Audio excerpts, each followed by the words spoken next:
to backtrack and look at exactly how a roof repair job should be done. So I'm going to ask you guys, Mason, you're the guy who organizes things. So when some of our guys got on the job, what is the first thing that they do when they arrive at the house? Well, they unload their trucks, hopefully get their ladder out, and then they start figuring out what they have to do when they get on the roof. Mason, I think you're wrong. What's the first thing, Geoff? They call me. I would say, yeah, ideally, what they would do is they'd turn up, put their ladders up, get their tools out, and then they would look over the job sheet that we've provided for them. I think you're both wrong. Oh, but that's probably not what actually happens. No, that's not it. They just tear it. They sit in the car for a while. They come across a problem, and then they're like, "I'll call Mason." Yep. Mace. What should happen, right? And this usually does, but it doesn't. It's not standard procedure.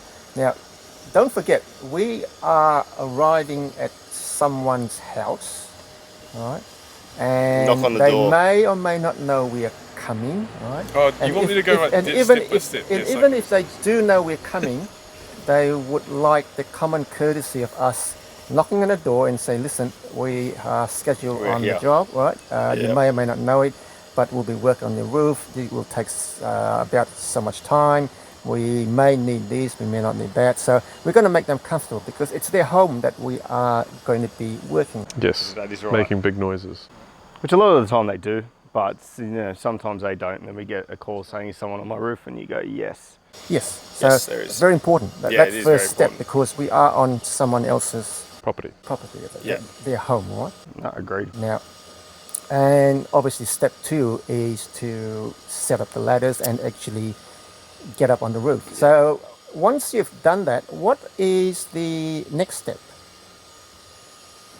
For figuring out what part of the roof the leak is on and making sure you're at the right spot to do the job and having a look and starting to rip in. Yeah, going over your job sheet. Yeah. How do you do that? To go over the job sheet? Well, on our phone, you access the calendar that we've provided. And then on the calendar, there'll be a little something like that. It looks very busy, but you'll just have one thing. And you'd click on your job, and then that will have some folders here. And one of them is job sheet, and you click on that, and there's your job sheet there, which you can just zoom in. And then you go over that and just check, have a good read of it, figure out what it is that that we require to get done, and then I guess start planning and processing about how you're going to go about that, the steps that you're going to do to go about that. Excellent. Now, there is one thing that is not on the job sheet that is quite critical to us because we are in the game of repairing leaks, roof repairs, right? So what is that critical point that may or may not be on the job sheet? Probably every SOP, I guess, am onto it, that we kind of run by, but a lot of our workers, they do know, but also they tend to maybe forget that we do have them in place. But yeah, but also every job is different, so a lot of the time people don't understand exactly the way we want it at the time. And also I'd say like sometimes we have what we require done. We don't necessarily have why we need that done. So we might say for this job we might know where the leak's coming in, but we might just be saying to them, this is what we want done because we know that's going to fix that leak, not necessarily have the full information of the story on there.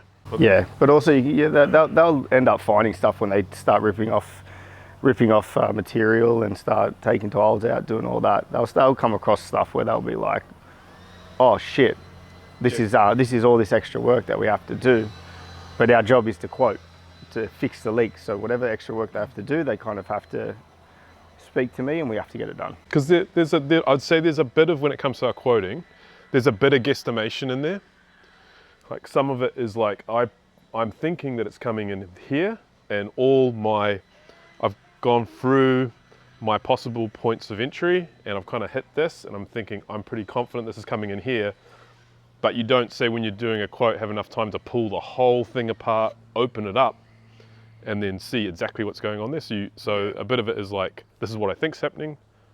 This is the steps we want to do to get that, but we don't have the privilege, because we've got doing a free quote, of ripping someone's roof apart. Yeah, and then trying to put it back together. Put that together. So we've got to hope that we got it right, and then if not, that we've at least, when they get in there, the guys will go, okay, this is what we need to do. Which should be a few variations at the most, hopefully, from what our quote. Shouldn't be hours and hours and hours of work for them at all. So they're in the same ballpark. Yeah, I think you guys have covered all the points. I think, to summarize, the guiding thought in the repairer's mind is, we're here to fix a leak. Yeah. Find out why it's leaking, and it may or may not be what's on the job sheet, but if we do what's on the job sheet and it's still leaking, guess what? We haven't finished our job yet. So the trick is to find where it's leaking, and what... I think be a bit more investigative for us. And then what do you have to do when you actually find the source of the leak that's different to what's on the job sheet? What's the next step? I'd say they'd probably call me and ask, what do you want me to do? And I'll be like, the suitable work to fix the leak. So they'll ask me, and I'll be like, you guys know what you got to do. You guys are roofers. Yeah, take photos to show us, so we can. Yeah, it's a bit of a discussion, I guess, because they might be going, I think it's this, and we'll be like, we'd like to see photos, so we can go, yeah, that looks like that's right, and then they'll probably give us an idea about how they think they want to fix it, and that might be something we go, yeah, that's a good idea, or it might be something we're like, oh no, we would prefer if you did it this way, or. But there's a bit of a discussion that happens there. But yeah, photos is quite critical for us. All right, okay, great. So we are here on the job and we are looking at the job sheet. What does the job sheet actually say, guys? So it says 1A, which is the yellow outline below, which Jack will put a photo up. It's wall flashings. Remove existing unsecured wall flashings along the entire cladded wall and install new fast flash wall flashing. And then you've got work as requested by insurance company, include for works below as identified by the insurance company, which is... Okay, great reading, Mason. Was it all right? Yeah, it was all right. Now, it's specifically stated on the job sheet that it's for insurance purposes only, right? Yes. Now, we've had enough experiences with insurance assessors writing crap reports. Have you? Oh, 100%. They come out, they take photos, and they point and they go, you should get this done before we do internal work. So, okay. So just as a bit of a lark, the works by the insurance company, can you point out where the leak is on the job sheet and what the insurance company have requested and what you think about their request? Okay, so the leak is roughly right here in the ceiling, right about here. So where they want to do is, I'm guessing the rear hips, which is these two hips, they want to repoint that to, just for this integrity. So I don't know. And they want to rebed and point all these ridge caps here. Now, why would they request a rebed and point here, Mace? I think because they've found there's a crack. And because I guess they don't really have any idea about why the reason is that there's a leak there, so they're just putting a broad range of what possibly could. Yeah, they've gone through their kind of checklist of problems, and their knowledge extends to probably weep holes. So they've gone, I don't see weep holes on this, so it needs weep holes. Even though this tile actually doesn't need a weep hole, because it's got a natural weep hole to it. And then they've just gone, I see crack pointing, so let's point that, put weep holes in, and do this thing down here, which has got nothing really to do with the leak. And then we'll fix your ceiling. Unfortunately for the client, that means we have to do a lot of work that's not really going to fix the leak at all, but we have to do it because the insurance company is not going to fix their ceiling unless we do this work. So then we actually go and fix the real leak, which is against the wall here. But Alright. So it means that whoever is doing the work has to know that this is non-critical, Yeah. and the critical work is to figure out where it's leaking and get that Yeah. fixed. Agreed.